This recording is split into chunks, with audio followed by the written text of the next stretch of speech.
Qu'est-ce qu'un égrégore? Alors, au départ, un égrégore est une pensée qui prend forme, quel que soit le sujet. Cette forme pensée va aller rejoindre une pensée collective qui lui ressemble, qui existe déjà. Cette pensée que vous allez émettre va se coller à cet ensemble de pensées qui existe déjà. Et toutes ces formes de pensée vont en appeler d'autres, 10 000, 100 000, 50 000. Et cela va devenir une entité énergétique.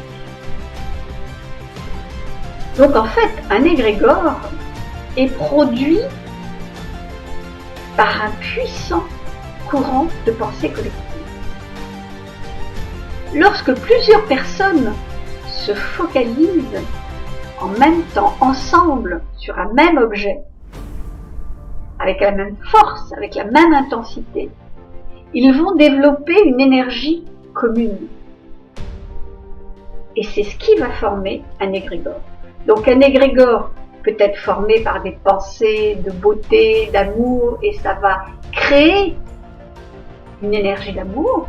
Ça peut être des énergies de peur, etc., etc. Ça va être l'ensemble des pensées que nous avons focalisées par le nombre de personnes qui se sont associées à cette même pensée.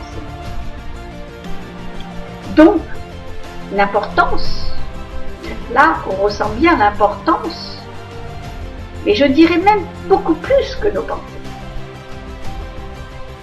Là on se rend compte que tout a une portée, que tout peut se matérialiser à partir du moment où il y a le nombre de personnes qui s'associent à cette pensée, à cette intention, à cette action.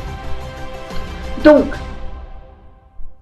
de là découle l'importance de nos pensées, de nos intentions, de notre attention, de nos paroles et de nos actes.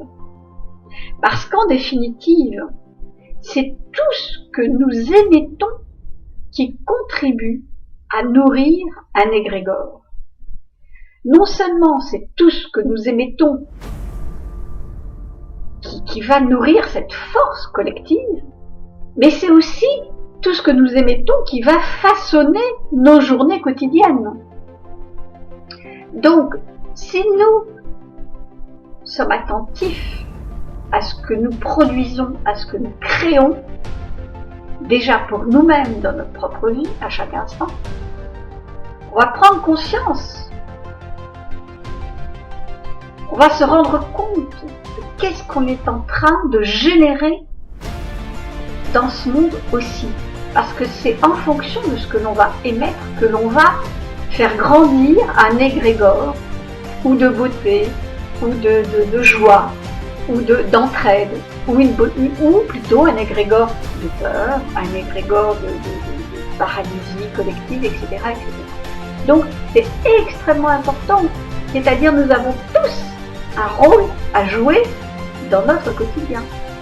Qu'est-ce que j'aimais? Qu'est-ce que j'aimais? Voilà. Je pourrais presque résumer, l'égrégore, il va exister en fonction de ce que j'aimais, c'est-à-dire moi et plus d'autres personnes. C'est extrêmement intéressant parce qu'à plusieurs, on peut créer un égrégore d'une très grande beauté. On pourrait croire, on pourrait même imaginer que la puissance créatrice qui a généré ce monde, cette terre magnifique, a créé un égrégore tellement merveilleux que cette force est tellement imprégnée de cette beauté, tellement imprégnée de cette force, tellement imprimée de cette magnificence, de cette lumière, de cet amour, qu'en fait cette puissance créatrice a créé cet égrégore qui est la Terre. Après, nous avons effectivement constamment le choix, vous le savez bien, je vous le dis souvent dans ces vidéos, nous avons le choix de ce que nous allons créer. Donc, L'égrégore, c'est ça. C'est une puissance collective d'émission de ce que l'on émet. Donc attention à ce que on a envie de nourrir au quotidien. À très bientôt.